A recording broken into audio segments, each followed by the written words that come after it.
Like basically when they're presenting.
That's what Zaki did during his demo yesterday, right? And you can hear it.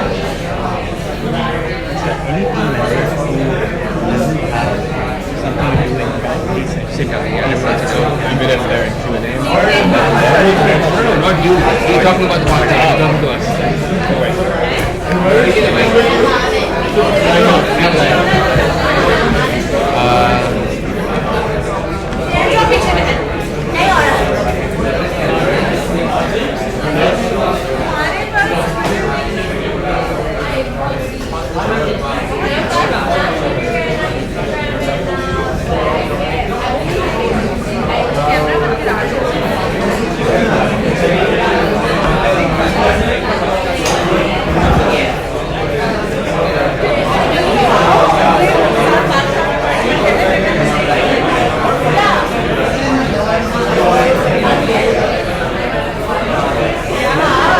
Can we have everyone sit down, please?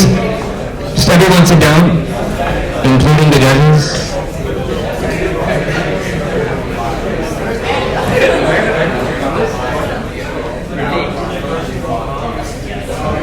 Ali Asghar, sit down.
Guys, can you please sit down?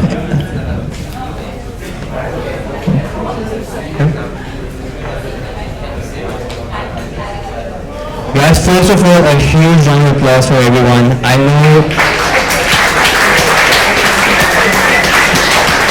I am extremely exhausted, so I can imagine how exhausted the teams are. It's been a wonderful weekend. Last 3 days, I saw the hard work you guys put in, so looking forward to the presentations. The moment is finally here, and before we get started, I think let's talk about We just wanted to take a moment to thank our sponsors and our partners, in particular Bookmaker Labs for sponsoring this beautiful space for us where we hacked over the weekend, and Right Sleeve Marketing, which is where I work, shameless plugging, for these awesome shirts that we're all wearing. And And especially DMZ for the partnership that they agreed with us. So the winning teams will have access to the mentors at the DMZ. And of course, Kamal, and with your partnership with Founder Institute, it's been amazing. So yeah, I think let's start by an introduction of the judges. If Fab, you can just speak briefly about yourself. Sure, hi. Fab Dolan, Head of Marketing for Google Canada. I've had that job for like a week. But I've been at Google for about 3.5 years. Before that, started my career at General Mills, working in consumer packaged goods marketing. I won't stand up because there's a cord behind me. I'm Kamal Hassan, CEO of InkMind, which is a all-inclusive information platform for private businesses. I've been an entrepreneur for about 17 years, and I also run Founder Institute, co-director of Founder Institute in Toronto, world's largest idea stage accelerator. We take people who come out of hackathons and want to build a real business, and we work with them over a 4-month period to get the business real. And there's a couple of past hackathon participants have run through our program, and I'm sure they'll tell you great things about it. So anyone who's interested in our next program is January till April, but feel free to follow up or check out Founder Institute if you want to do something after you finished. Catherine Graham. I'm the president of Right Sleeve, the shirts that you're wearing as well.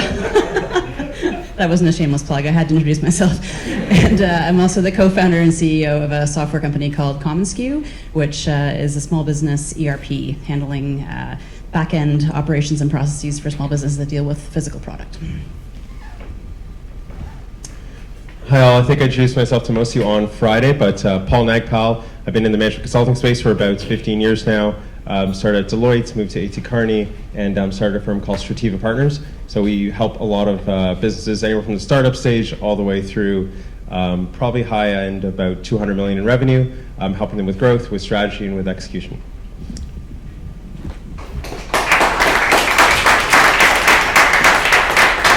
And I think that it is definitely a need to thank all the mentors. You guys have been brilliant over the whole weekend. The amount of effort you guys put in, I think the team can be really thankful for all the hard work you guys put in. So thank you so much.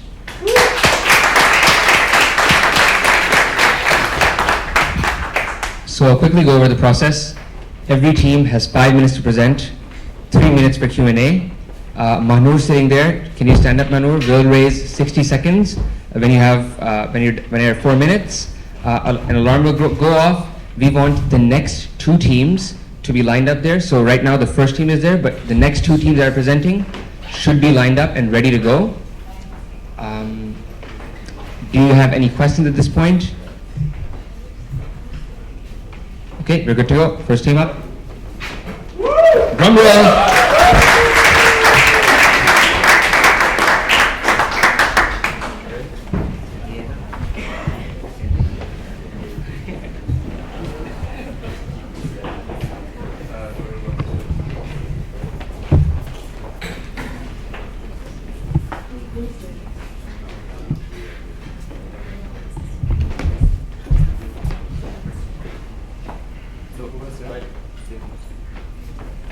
Just right there. Do you need a mic? Do you need a mic? I don't need a mic. Probably do.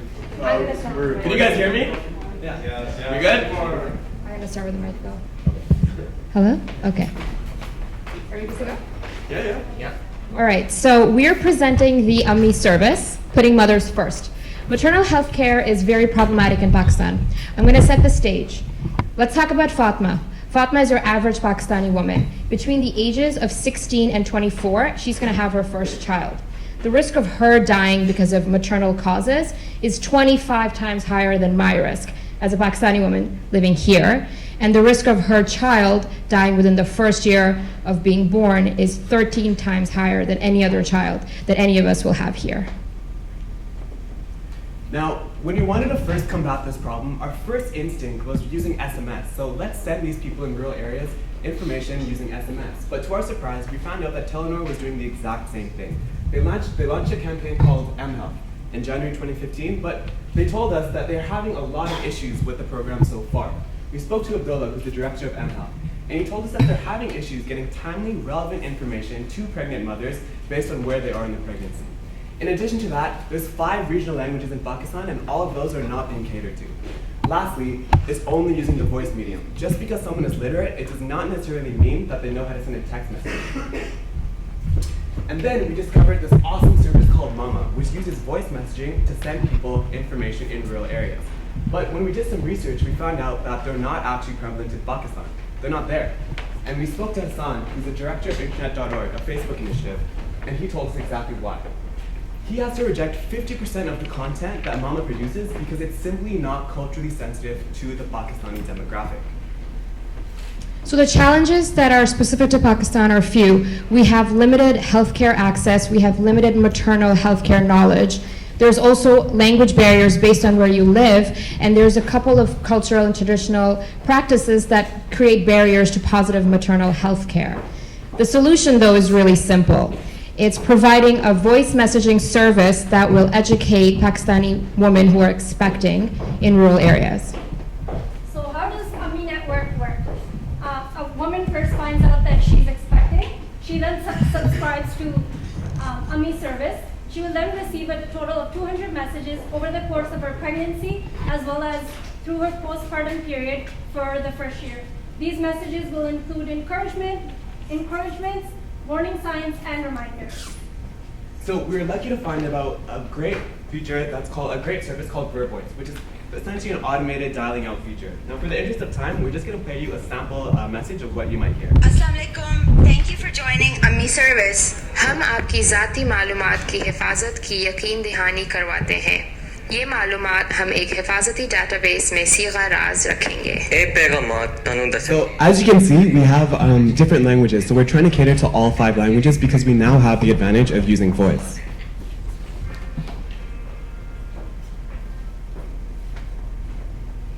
So one of the critical components in creating this product is the content.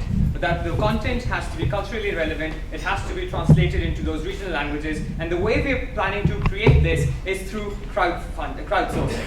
And we've already contacted some translators and some frontline volunteers to help us in the creation of this content at some of the top universities in Pakistan. So from medical schools all the way to law schools, we want to create this content which is culturally relevant, and it's the 200 messages that we want to send to the women, expecting women in the rural areas. So the 200 messages will be created by these fellows.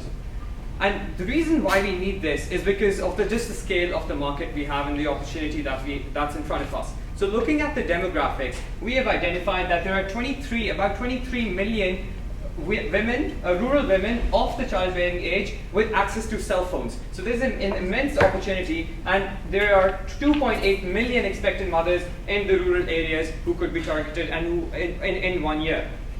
So we have more financials in the background, but the bottom line is that we are cheap, and we are cheaper than what the alternatives are currently in the market. So first of all, primarily our one bank call only costs 25 paisa per minute, which is very minimal, and that all the way throughout the journey of this project will lead to a cost per user of only 50 Pakistani rupees.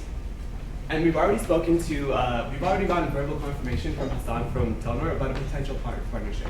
And in addition to that, we've reached out to a series of different NGOs and health partners that we would probably want to partner with down the road as well. In terms of our team, we have a fantastic group of different people with very different backgrounds, and we'd love to speak about it in more detail after the presentation. And in terms of the road ahead, for the first 6 months, we want to secure 100 ambassadors and launch in KPK.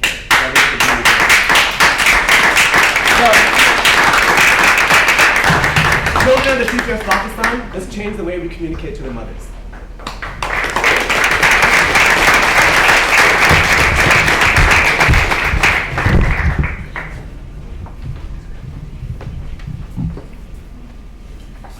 So I guess we can get questions now. How are you planning to let mothers know about this service? Yeah, so one of the primary ways we're trying to reach the audiences in our conversations with Telenor, which is a telecom company, we are going to utilize the USSD service or the technology that they have in GSM, which can really send out the messages, and they've even agreed to say that they can send out those messages to their subscriber base. So for the telecom subscriber base, that will be one. Secondly, we're also targeting radio advertisements. So not newspapers, because catering to the illiterate market, we still have to keep it on radio, and we've realized that that is another opportunity we can pursue to get these messages out. How do you plan on creating trust with the community? Why would they want to subscribe? How do you get them to trust you? So I think the most important thing in rural areas is word of mouth. Often people, they hear news on the media, and the first instinct is to be skeptical about what they hear. The reason that we actually wanted to have an ambassador program that uses students is because we've already spoken to 4 people in universities that would be willing to volunteer and actually go to villages, go to rural areas, go to slums, and speak to mothers, especially if they're female already, and speak to mothers and educate them about a very cheap service that can potentially change their child's life. And a very important partnership is also with the healthcare provider in the local areas. So partnering with the female doctors who are providing that service to them, they will be giving that information to the expecting mothers. And the last part of that answer as well is, over here, we don't really get these invasive text messages from telecom providers. But in Pakistan, it's very common for the telecom provider to send text push notifications via text to all of the consumers' phones. So when we were speaking to Hassan, he actually told us that from all of the campaigns that they run, when they send these mass USSD messages, there's a 10 to 15% penetration rate. So the conversion between all the messages that they send, around 10 to 15%, they actually opt into the subscription. And what's even better is that we can actually target people where they are based on rural areas using the network. So that would be another tactic. Have you looked at organizations that are already working in this space, and have you thought about any possible collaboration?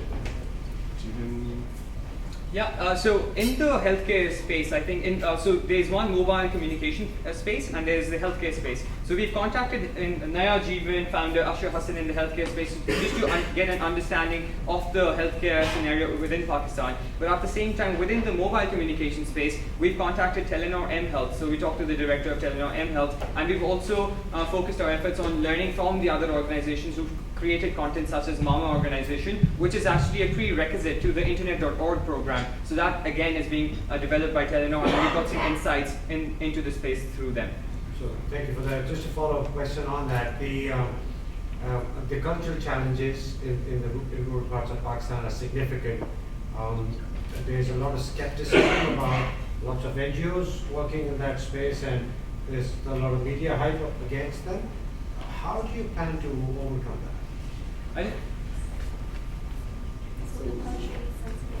Yeah, where did that go? Right here.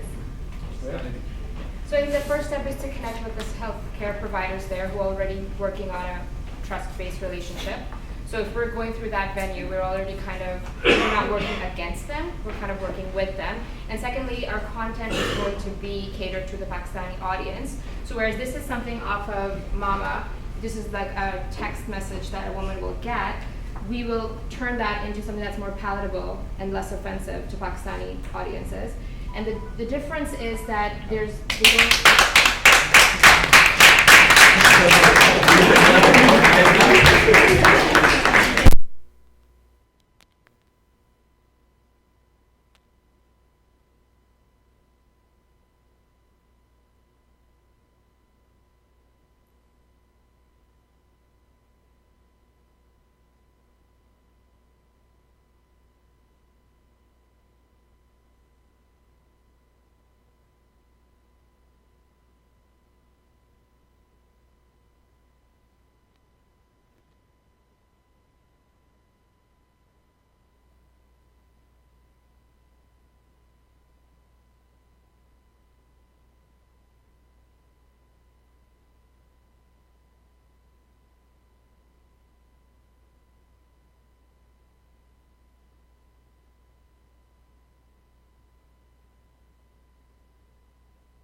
is also seen as an inconvenience in society because she is a burden.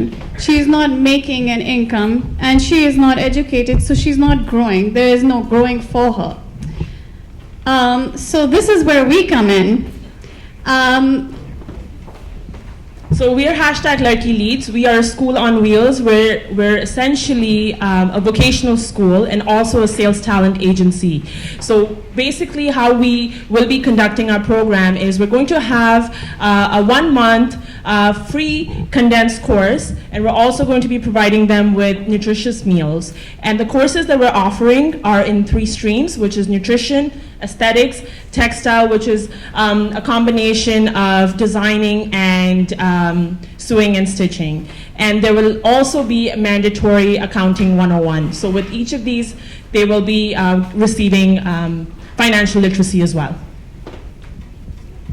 And so this is a roundup of what they receive. A free hot meal, nutritious meal, education, job in 1 month. It gets them off the street.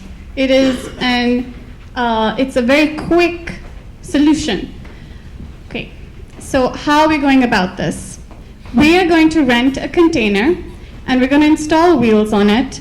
This container will be parked in one community for 1 month and it will be parked in another community another month. So what we're going to do is we're going to install a very makeshift table in it, and which will have a stove on it. We will teach them how to cook. We will teach them very basic skills inside that container. It will be, it will fit 25 students, and so we are planning on affiliating, having 75 students in total over a span of a day. So essentially, we will be having 25 students per day, and we're going to have these students come in for 2 hours 3 times a week, which adds up to 6 hours per week and 24 hours per month. So by the end of it, they're graduating with a 24-hour course, and they're ready to kickstart their career. This is what the container looks like. And these are some of our partners that have already come on board. So Healthy Planet is a chain of organic foods, health and supplement company based out of Canada. They're starting their locations in Pakistan, so they will be one of our partners. And they'll be hiring our students, essentially. And Diplex, which is one of the leading beauty salons in Pakistan with 25 plus locations, they will also be hiring our beautiful women. Oh, definitely as well. Motives, which is one of the leading stores in Pakistan. It's in textiles. They have 25 plus locations across the country. They'd also like to be hired. They'd prefer to hire our girls. And we're growing local and global partnerships. So essentially, this is just a brief outline of what our business model would look like. And some of our key partners, what activities we will be engaging in as well. So what we're looking at is essentially between, by the time, in 6 months, we'd have approximately between 60 and 80 women graduating. In a year, we're looking at about 140 and 200 women being employed, and within 3 years, we're looking at minimum 400 to 660 women employed. So we're looking at the impact, which is women and plus extending the impact up to a family of 5. So how are we going to the market? We're doing attraction-based. We're providing food, nutritious whole food, which is something that they're deprived of. So we're providing a meal. And then education, word of mouth, and of course success stories.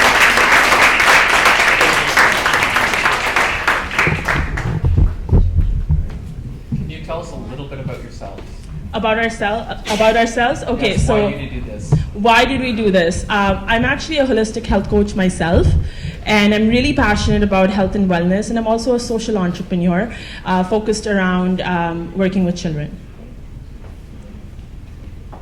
I'm actually a sculpture artist at OCAD, and previously I've been doing a lot of activist work, mainly highlighting areas that I feel are overlooked, blasphemy law and a lot of injustices. I've decided to change that this year. Instead of working on something that's negative, and I'd rather shed light on something positive. Rather be part of a movement. I'd rather do something than highlight an issue. I want to be part of it this time.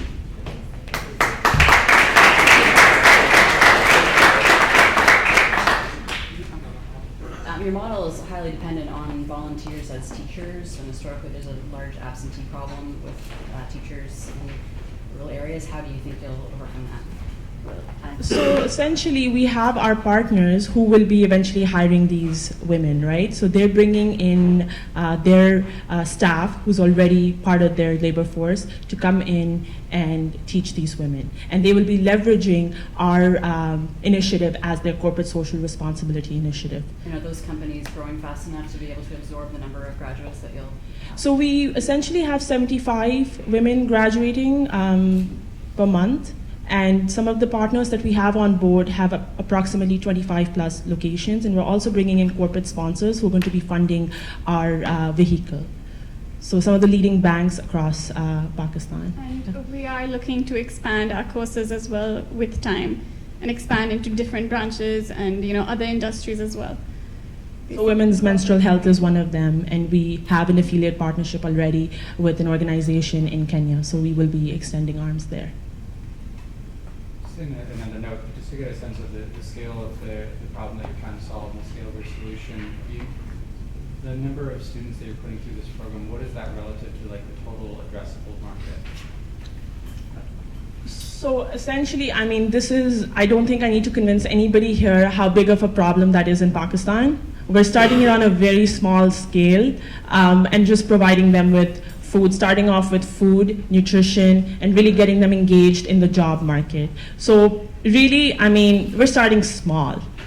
So how does this scale as you go up? Let's assume that it's successful 2-3 years in. How do you think that this could actually scale so it's less intensive to do it? So like I said, right, we'd have in 6 months, we're looking at about 60 to 80 graduates. Within the next 3 years, we're looking at 360 to 400.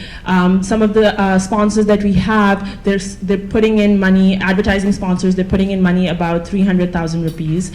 So at the end of it, I think we're going towards a revenue of at least $10,000 by the end of the year. And then we're looking at, scaling, having a second wheel, having a second vehicle, and then a third one, and really sort of growing by the year. Yeah.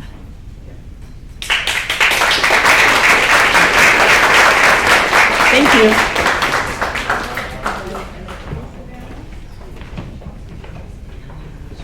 Thank you. Could I also get Databricks on deck, because they're going to be presenting next? Yeah.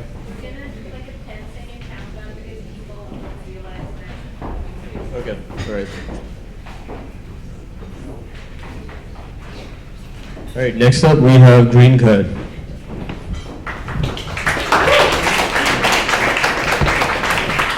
Hi everyone, my name is Andrew. So my project is a green card about sustainable housing. So the problem that we have right now in Pakistan is the housing, since it's a major element of infrastructure, and only one of the major cities every year need 80,000 of new houses for people who don't have house at this point or lost their house because of floods or other disasters. And this city is Karachi specifically. So the opportunity that we have here is used shipping containers. Usually after 6 to 10 rides, these shipping containers just waste space in the warehouses or in the shipping authorities. They're not being used, recycled, because recycling is really expensive. And so that's why we can use these shipping containers, and as in this example, this is in Amsterdam, and this is a school that was built specifically from shipping containers. It's a sustainable, eco-friendly, low-income living spaces that can be built from these shipping containers and can provide a lot of people with sustainable housing. So this is just an example of what can be done.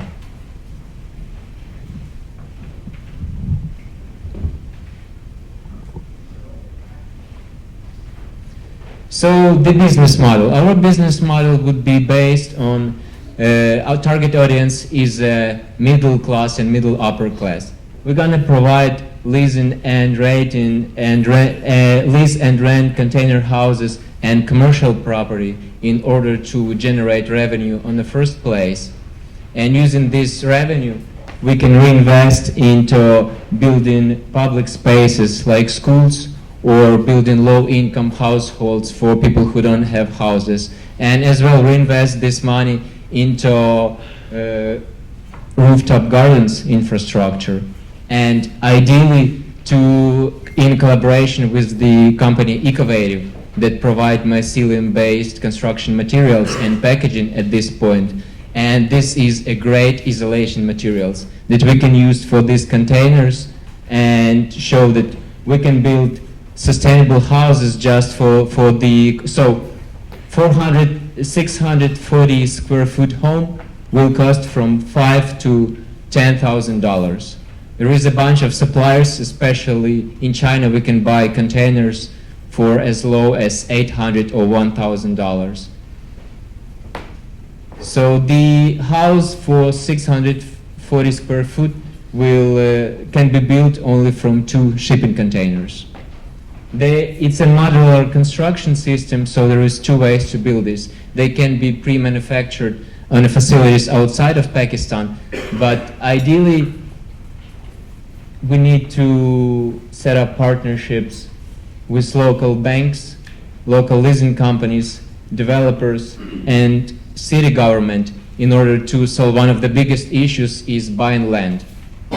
And by building sustainable business model around commercial properties and housing for middle class, and taking these guys as a minority or majority stakeholders and giving him a percentage from our revenue, at this point, this is the only way how we can enter the market, by partnering with these guys and getting land.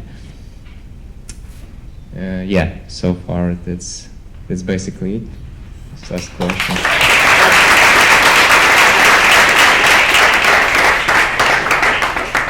And ideally, if Pakistan government can provide us with sort of tax credit program on Pakistan-based labor expenditures, so let's say we're gonna set up 2 companies, a developer company and property management company, as 2 separate legal entities that will be combined under one umbrella. And we're gonna use Pakistan-based labor to use the tax credit program that they might have. I hope they will have this program. And yeah, that's another way how we can, yeah. How big is your target market that can afford $5,000? It's pretty big because right now, like today, I monitor the website about renting and buying house, and it's pretty big, like more than like 700 properties that usually on rent. And I can't give you this very specific number, but at this point, if every year they need 80,000 of new houses, and this is one of the booming industries in Pakistan, in India, just building low-income houses. And how do you plan on physically getting the containers from where they are living in retirement now? So Karachi is a port city. So Karachi have some amount of containers. Other containers being shipped from China to Karachi, there is one of the trade routes. And because of the cost of shipping container back from Karachi to China, it's another expenses. This is how we can say we just can take those containers that made, like, let's say 6 to 8 rides, and just save them in Karachi and used for building this stuff. Were you able to create any partnerships or relationships over this weekend to help you start to establish anything in terms of finding containers? Realistically, without having a partner in Pakistan, because I need time to make a research to discover the culture of this. Like, I need Pakistan partner. Then, in this case, it might be realistic. and like I don't think within a weekend I can establish any partner. I think it's going to take a lot of time, but it's doable. And if Pakistan will be, or Karachi will be a more minimal viable product that will prove that it can work, then there is India, there is entire Asia, huge market that can use this technology, and it's already being used all over the world. So you were showing slides of people who are already building houses out of shipping containers.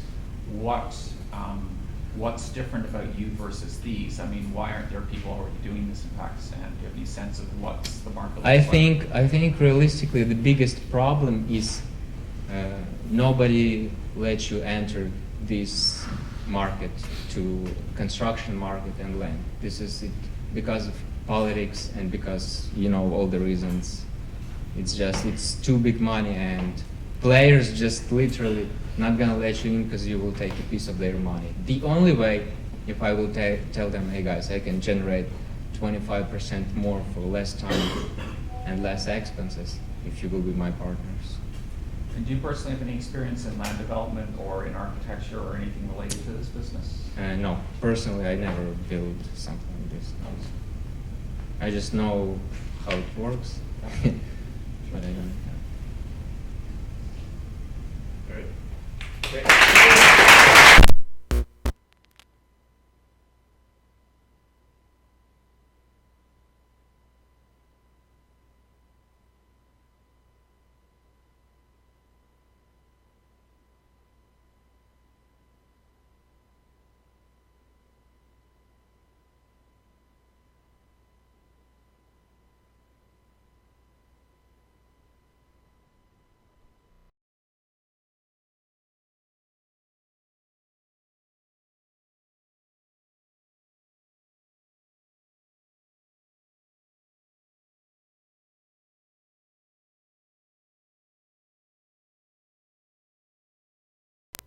Hi everyone, my name is Fazan, and I'm today going to show you about Databricks, which is our product which will help us to fight crime with data.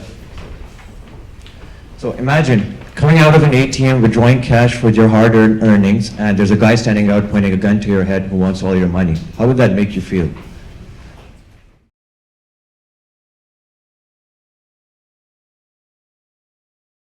Robbery rates around 228,000 cases of theft in 2014, around 3,028 cases of street cash robbery, half of them which were ATM robberies, which is cash stolen out of ATMs. So there's a rising fear of being mugged in Karachi, around 84% when asked in a survey. So what is the situation of law enforcement in Karachi? So we have around 41,000 police personnel to stop crime, and there's a population of 23 million people. That makes around 560 citizens for one police officer. We're severely under-resourced in that department, unfortunately. So what is our value proposition? We want to provide an effective, low-cost crime prediction service to users using real-time predictive analytics based on data with up to 80% accuracy, because we want no compromise on the user of our application. So why do we know this works? So apart from MIT Labs and Accenture, who have used predictive analytics combined with Cambridge Police Department and the London Metropolitan Police, we have our own Pakistani startup in Lahore, Predictify Me, which actually predicts the possibility of bomb blast attacks on schools in Pakistan with about 72% accuracy within a time of 3 days. But what do we have to offer? So all these three, Accenture is only targeting reoffenders of crime. Series Finder is not available for common users, and Predictify Me is specific to schools. None of them offer location-based threat level live streaming or use crowdsourcing, which our application will offer. So in order to, for our idea validation, we spoke to numerous people in Pakistan who loved the idea and said they will actually be ready to pay it in order to ensure their safety when withdrawing cash at an ATM. But in particular, I just want to mention Dr. Zishan Usmani, who's heading the startup in Lahore, Predictify Me, the guy who's using the algorithm to protect schools. He really liked our idea, and he is also willing to collaborate us on the data science part of developing our algorithm. So what is our solution? We want to predict, preempt, and prevent crime before it happens. So we'll start focusing specifically on the ATMs in Karachi because that's the highest incidence of ATM robberies.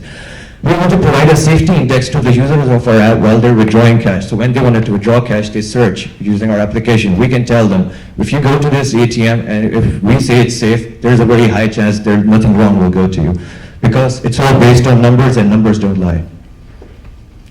So this is just like a prototype demo of what our app would look like. So let's say a person in Clifton, Karachi types ATM. So you can see these red dots, yellow dots, and green dots. The red dots are like high-risk ATM areas where you're definitely going to get into trouble. The yellow is like medium risk, not so sure, and greens are the safe ones.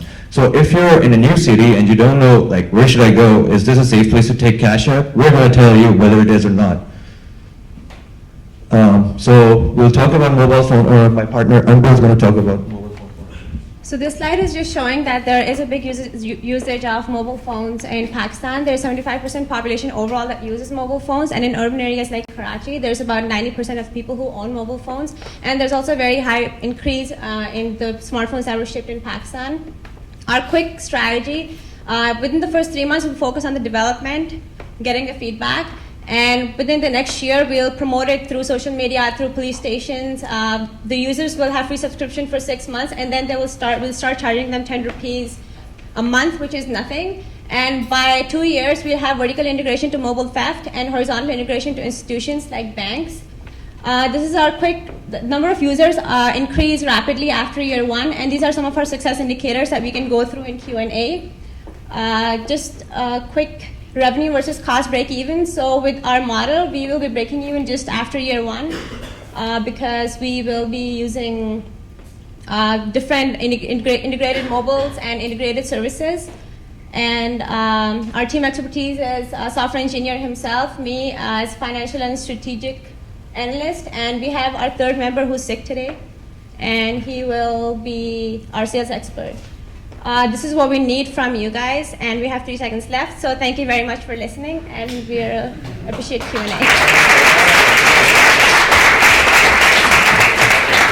I just want to mention we have a prototype web service ready. If you guys want to go through it, I can take you through it. So it's like a prototype working on the web right now. Can you guys walk through just a little bit more? What is the data set? Like, what are the signals that correlate with an ATM robbery? So, we're going to use crowdsourcing. We're going to use social media posts from Twitter, Facebook. Whenever you get mugged, whether you call the police or not, you definitely go update your status. I got mugged today.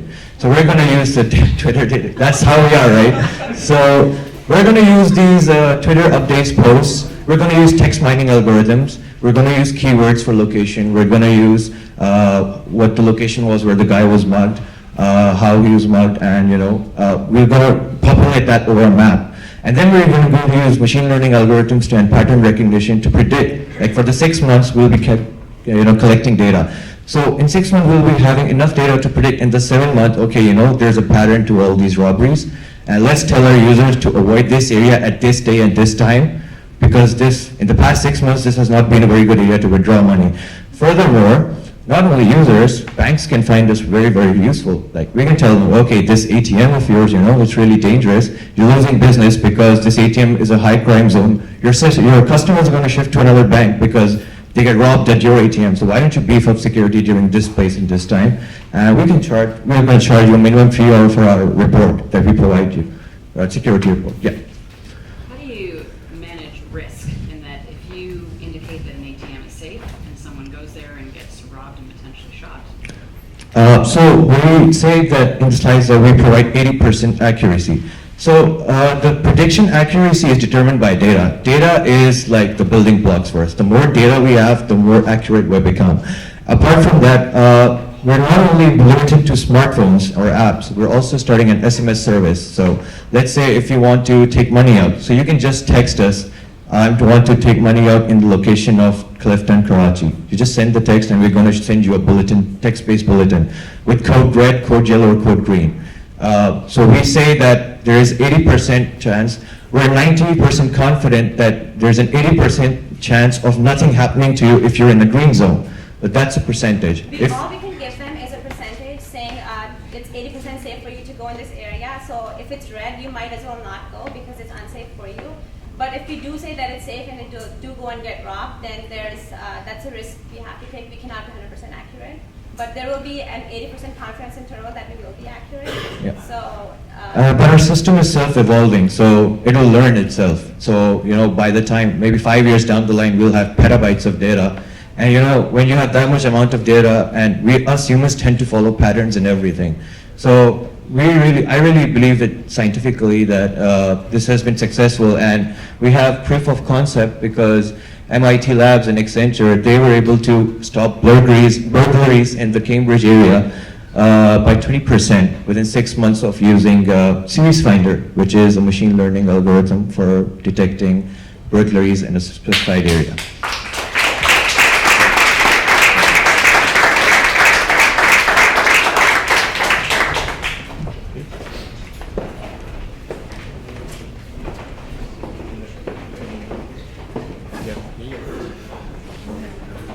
All right, next up we have Nerihava, and could we get, who is this? Story Park on deck.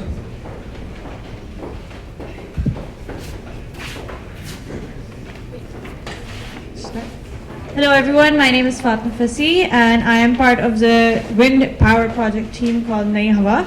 As most of you know, this year in Karachi we had about more than 1,000 deaths due to the power outbreak and the heat stroke, heat alert that occurred there during the Ramadan time. And so far, as according to data, Pakistan has about Karachi has about 15% difference between supply and demand. However, much of the supply is also stolen. So our idea is to provide sustainable wind power through the local suppliers within Karachi to small and medium businesses as well as residential areas. And this will be an accessible, green and clean technology as compared to the diesel powered generators that people use when they lose power by the government.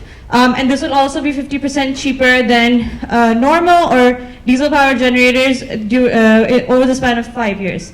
And we will be using web and social media to interact and engage between suppliers as well as the consumers. And the environmental benefits, everybody knows what the clean and green energy or alternate energy provides us. Reduces greenhouse gases enormously, and we have the COP conference coming up in Paris, and Pakistan is going to be providing its climate change plan, which this acts as a great source of data for them. And also it provides sustainable source and is cost effective, so almost about 4 to 6 cents per kilowatt hour for the consumers. And you don't need to acquire real estate because it will be functioning over the rooftops of those high-rise buildings in Karachi. And also protects a lot of pristine environments in Pakistan. And our business strategy is basically to access these high-rise buildings, which also accommodate middle to lower income families and also small or local commercial areas. And we will be providing a complete package of services through our suppliers to the consumers, what they could acquire for their buildings. And we'll have a shorter payback period within 5 years. And we will also be manufacturing with local skills and local skills for maintenance and also installation. I have spoken to the Director General of the Pakistan Council of Renewable Energy Technologies, and he knows lots of medium to small scale suppliers within Karachi who can help us with this project. And now Omar is going to continue with the technical strategy. Thank you. Omar Kazi with New Wind Energy. The technical strategy really is that wind power is already accepted in Pakistan, so we've got plenty of the roadblocks down. The goal is to target the high wind corridors and small commercial to get them to be able to run their businesses, make money, pay people, and live better lives. The goal is to use the latest turbine technology that is proving now reliable. There are new designs that are omnidirectional, vertical as such, and they're also aesthetically pleasing. So we don't have the problems that we've heard of in the past. So these are, again, small scale turbines. These are not your mid or your large mega projects. Again, we are trying to make businesses viable. The goal is the capacitors will allow them to store energy to meet the gap, and they're able to run 365, 24/7, 365. So it really makes a difference for businesses and living as well. And the goal is to keep socially and obviously economically and business-wise engaged through a web application and a web platform. The quick financial cost comparison that we did over a 20-year period in terms of the cost of wind power, it really shows that wind power is a very cost-effective alternative energy source. So because you are dealing with simply mechanical parts and capacitors that are easy to maintain, easy to order, easy to manufacture, you've got that happening. So what we've done is we've built a website and a mobile app that really does, the website does three things: promotes the company, offers the solution, so you've got three packages, we showcase ourselves, and the mobile application that we are looking to develop actually gives the customers their usage, their savings as compared with traditional power, so they can go home, feel good about themselves, and spread word of mouth through the business community. The next steps that we do realize we have to complete those platforms first, demonstrate that capability, that engagement models, the billing models, and create and do make sure if our financial models are viable, comparisons against traditional diesel and other alternative sources as well, and then find our first few projects to make that a success. I believe I want to thank my team. I do want to thank all the mentors, all the people in Pakistan that we've talked to that have really provided us, the bankers, the small business owners, the environmental people that have helped us. So thank you so much.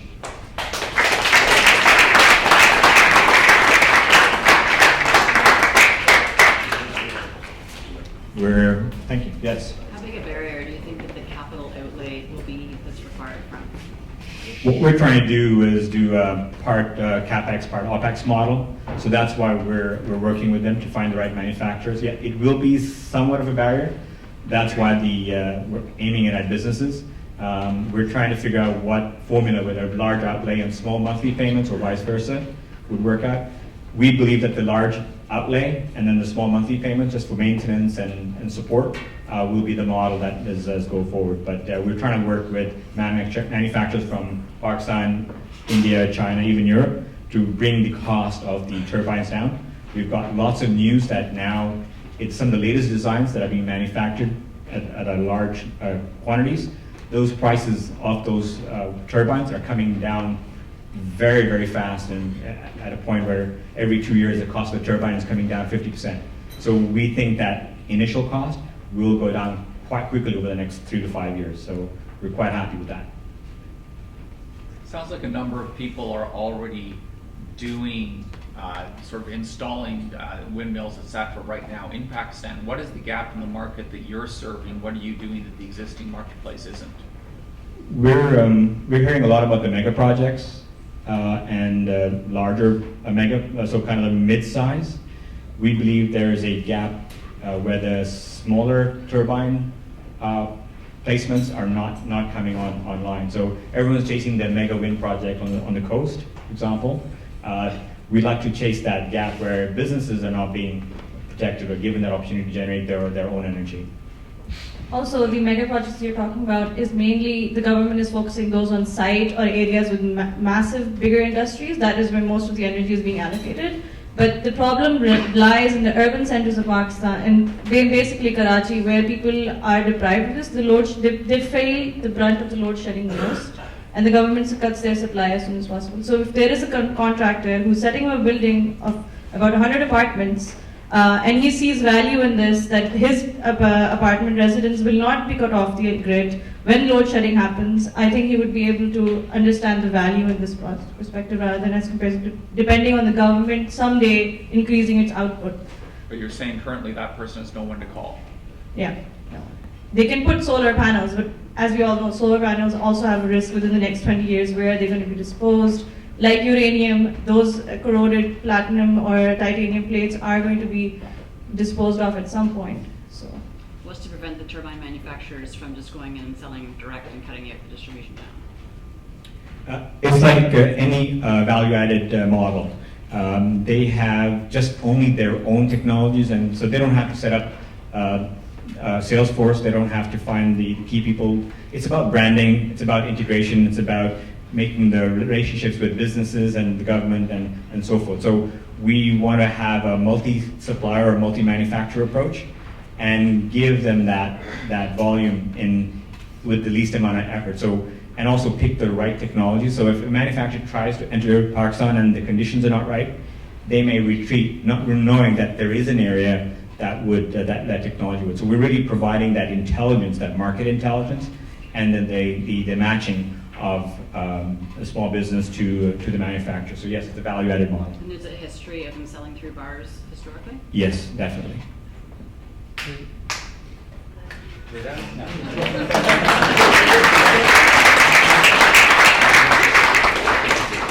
All right, so we're going to take a 5-minute breather before we come back to the next round of presentations. Also, there will be food served very soon, so don't eat the pizza that we're saving to take home.